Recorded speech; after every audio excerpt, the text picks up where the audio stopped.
इंद्रायणीचं पसायदान दिनांक 8 डिसेंबर. नृत्य नसतं तर. लेखक डॉक्टर संतोष मोतीराम मुळावकर. अभिवाचक अमेया संतोष मुळावकर.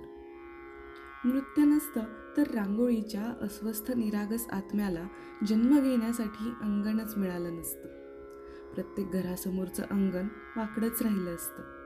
वाकड्या अंगणात नाचऱ्या फुलांची सुगंध रिमझिम झडली नसती. अंगण मिळालं नाही म्हणून फुलांची सुगंध रिमझिम अतृप्तीचा शाप भोगत शाश्वतात डांबली गेली असती. अबोल पदन्यासांच्या उदास ठशांमुळं अंगण बेघर झालं असतं. बेघर झालेलं अंगण सैरभैर झालं असतं. त्यामुळं घर बेअंगण झालं असतं. बेअंगण झालेल्या घरानं नाद अंतर्नाद हरवले असते. माणसाच्या पायातली आणि जनावरांच्या गळ्यातली घुंगरं मुकी झाली असती. पायातल्या घुंगरांचा अंतर्नाद हरवल्यानं संगीताची चाळ दाहक शांततेत जळत राहिली असती. वाद्यांचे मृतात्मे भटकत राहिले असते. भटकत भटकत ते अधिकच अतृप्त झाले असते. गीतातल्या प्रकाशकळ्या विझवून गेल्या असत्या. कवितेतलं काव्य अविरत गुदमरत राहिलं असतं. अखंड गुदमरीनं समुद्राच्या गाजेचा गळाच घोटला असता आणि लाटांच्या साजेचा लचकाच तोडला असता. आणि मग स्वतःच्याच अथांग जखमेत समुद्र खोलवर उतरला असता. भरती हरवलेल्या समुद्रात उतरलेलं चंद्राचं चंदेरी साम्राज्य मलूल झालं असतं. धुलीकणांमधलं सूर्यकिरणांचं सूक्ष्म नर्तन भग्न झालं असतं. आकाशातल्या ढगांचे आकार बदलले असते. ढग सगळे गोठून गेले असते. स्वतःचा पाऊस होत नाही म्हणून रडवेले झाले असते. त्यांच्या आसवांमधल्या पाऊसधारा गोठून गेल्या असत्या आणि अधांतरीच लटकत राहिल्या असत्या. इंद्रधनुष्याचे रंगही अंधारून गेले असते. अंधारात मनासारखं उघडता येत नाही म्हणून अंधारातच मिटून गेले असते. ऊनही कोमेजून गेलं असतं. श्रावणातल्या पावसात भिजता येत नाही म्हणून रडवेलं झालं असतं. झाडावरच्या झोक्यांना माहेरच दिसलं नसतं. झोका दिसत नाही म्हणून माहेरचं जातही थांबलं असतं.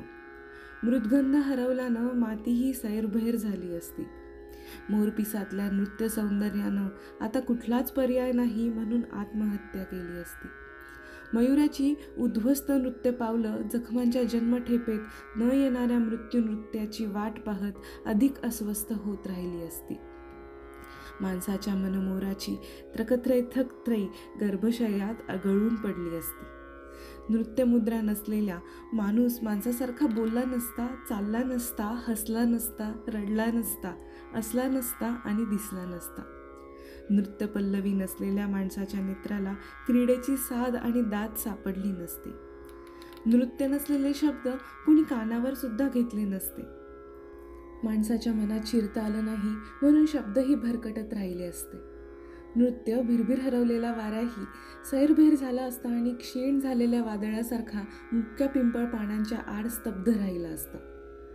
अवघ्या विश्वाशी प्रास हरवलेले माणसाचे श्वास शापित समाधीत अडकले असते. श्वास अडकलेली समाधी आतल्या आत गुदमरत राहिली असती. स्वतःची स्थितप्रज्ञता सापडत नाही म्हणून आतल्या आत कुडत राहिली असती. समाधीभोवतीच्या दिंड्याचा पायही अडकला असता. टाळ, मृदुंग, वीणा, चिपळ्या अबोलानं फुटून गेल्या असत्या. दिंडीतल्या पताका हवेसोबत फडकल्या नसत्या. हृदयात नृत्यस्पंदन, मनात विचार नृत्य आणि वक्षात भावनृत्य नसलेल्या माणसाचं वादळ नृत्य हरवलं असतं. इतकंच काय, कुणीही इतरांना स्वतःच्या बोटावर नाचवलं नसतं आणि इच्छा असूनही इतरांना कुणाच्याही बोटावर नाचता आलं नसतं. नृत्यच नसतं तर 8 डिसेंबर 1900ला जन्मलेल्या उदय शंकरनं नृत्याचा अनुवंश नव्यानं निर्माण केला असता आणि अवघ्या विश्वात तो पेरला असता.